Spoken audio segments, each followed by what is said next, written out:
Hello guys, welcome back sa ating channel natin. Ngayon po guys, may po kasi sa mga aso. Kaya sa palaan nyo dyan yung mga ibang tao dyan, please lang, mag-double in na po kayo kung anong klaseng uri ng aso nakuha ninyo. Ito, mga limang uri ng aso ay napakadelikado. Number 1, Doberman Pinscher. Number 2, Bull Mastiff. Number 3, American Pit Bull Terrier. Number 4, Great Dane. Number 5, Diego Argentino. Ayan ang uusapin natin guys. So bago lang to sa video na to, please like lang, subscribe na to. At sana may natutunan naman po kayo. At sana guys, bahala lang sa inyo anong klaseng uri ng asong gusto niyo. Sa hanggang sa dun sa video na to, guys, isimulan natin ang video na to. Simulan natin. Number 1, Doberman Pinscher. Isa pa na pinaka nakatalino ng lahi ng aso. Kaya mabilis nila natutunan ang mga utos ng pagsanay. Sa paglima, ito ay nakakatulong sa hubong sa kanilang responsable kapag ugali. Ang mga Doberman Pinscher ay napakadelikado. At syempre, pag may kayong mansyon o mga bahay, ay mga Doberman ay nagbabantay sa kanilang amo. Kapag may mananakaw nakalabas, basta ang Doberman ang bahala dyan. Guys, tatanungin ko lang sa inyo. Gusto mo bang malaman ang mga ng tips ng pagpasok sa lipunan ng Doberman para sa mga bagong may uri? Guys, kung gusto nyo mag-alaga ng Doberman Pinscher, ang sa palagay nyo guys, ba ang gusto nyo mag-alaga ng Doberman Pinscher? Ang mga Doberman Pinscher ay pwede nyo siyang turuan pagbata pa, at pwede nyo siyang pakain ng maayos, at pwede nyo paliguan ng maayos, at marunong mag-responsable. Ang sa palagay nyo.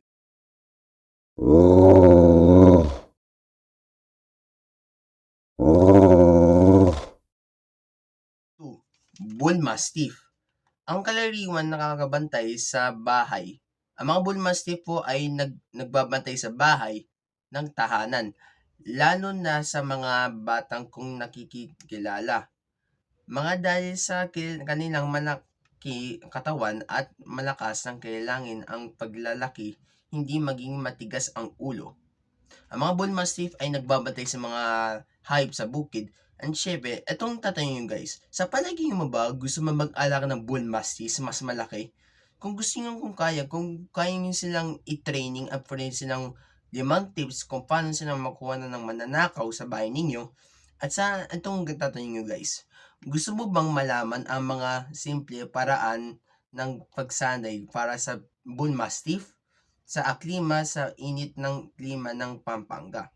Dito sa mga kabayan natin, kung gusto nyo mag-alaga ng Bull Mastiff, so gusto nyo naman syempre sa bahay ninyo o basta turuan nyo siya ng leksyon at siya na bahala sa tagbababati ng bahay.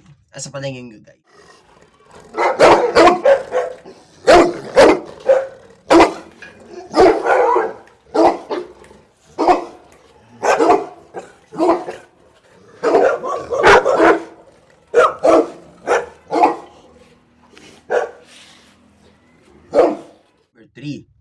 American Pit Bull Terrier.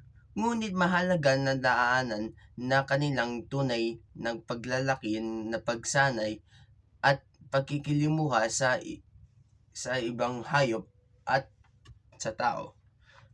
Para sa paningin nyo guys, alam mo ba yung mga American Pit Bull Terriers ay pinagbabawal mag-alaga sa buong mundo? Gaya nandito sa Pilipinas, ay bawal po mag-alaga ng American Pit Bull Terrier dahil delikado at lalo na ang tinakart nila ang mga bata. So mga American Pit Bull Terrier ang mas similar sa Bulldog at syempre sa Bull Terriers ay mga agresibo. Ang mga ibang tao ay hindi nakilala. Guys, itong tatanong ko sa inyo. Gusto mo bang malaman patungkol sa tamang paraan ng pagsanay o pagsisiglahan ng isang American Pit Bull Terrier? Ang sa palaging guys, gusto niyo ba wag kayo mag-alaga ng Pit Bull Terrier? So, maraming klaseng uri ng asong gusto niyo alagaan. So guys, sa next tayo sa dog.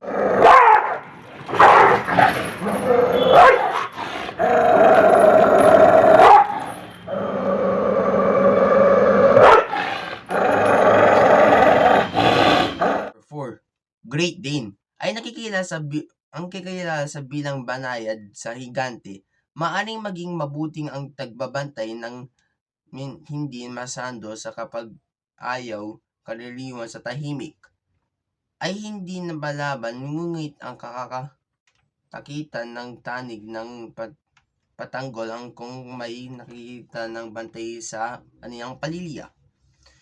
Ang mga Great Danes po ay nakikita na sa mga pelikula gaya ni Scooby-Doo, yung malaking aso na nagsasalita do sa Scooby-Doo. So, ang Great Dane, marunong sila mag-handle ng mga hayop gaya ng oso, lobo, usa, at iba pang hayop ay tinatarget nila. Siyempre guys, maraming uri ng Great Dane nag-aalaga dito sa Canada. And syempre, hindi mawawala yan. Dito sa Pilipinas natin, nag-aalaga ng Great Dane. Sa palagay niyo guys, so, ito yung tatanungin ko sa inyo. Gusto mo bang malaman kung paanong mag-alaga ng Great Dane ng maayos? Ngunit, guys, sa palagay guys, gusto nyo ba mag-alaga ng higanting giantism ng dog ng Great Dane? So guys, comment down below to sa video na to. So, tara sa next last.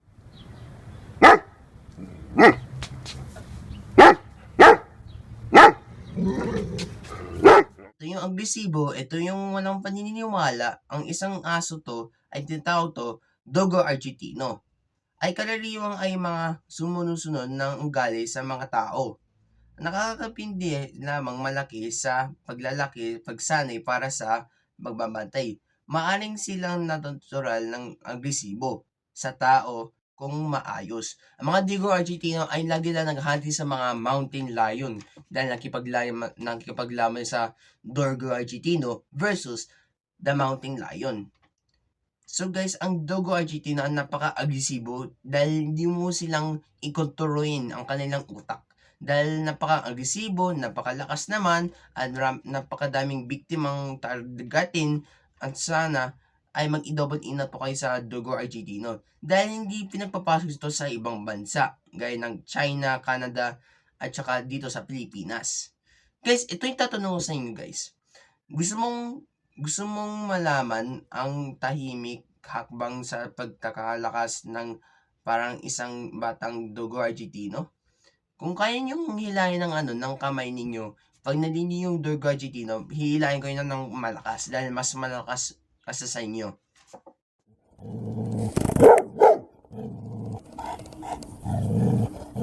Guys, ito yung tatanungin ko sa inyo guys.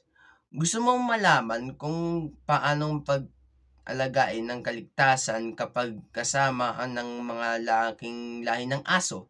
Guys, comment down below guys, anong gusto niyo pong alagang agresibong aso? Dahil nag-double in na po niyo guys, sinasabi ko sa inyo ulit, paulit-ulit, ang mga uri ng aso ay double inat po kayo. Maraming klaseng uri ng aso nilalagay niyo sa bahay. Yung mga ibang tao ng kaibigan mo, hindi nila kilala kung sino ka. Ang mga aso po ay hindi nilang kilala dahil ang kilala nila ang kanilang amo. So guys, maraming salamat po yun guys. At sana maraming tutunan naman po kayo dito sa video na to. Sana gusto niyo pang isa pang video sa isa pang uri ng video, so comment down below guys. Please lang, bago kayo umalis, please like and subscribe na to sa channel na to. At sana maraming salamat sa support sa video na to. Sana maraming tutunan naman po kayo. Kung bago lang to sa video nito, edi subscribe na dito sa ating channel dahil supportan nyo sa channel na to. At sana may kayong natutunan dito. At maraming salamat sa video na to. Guys, makikita tayo sa susunod ng videos. Paalam!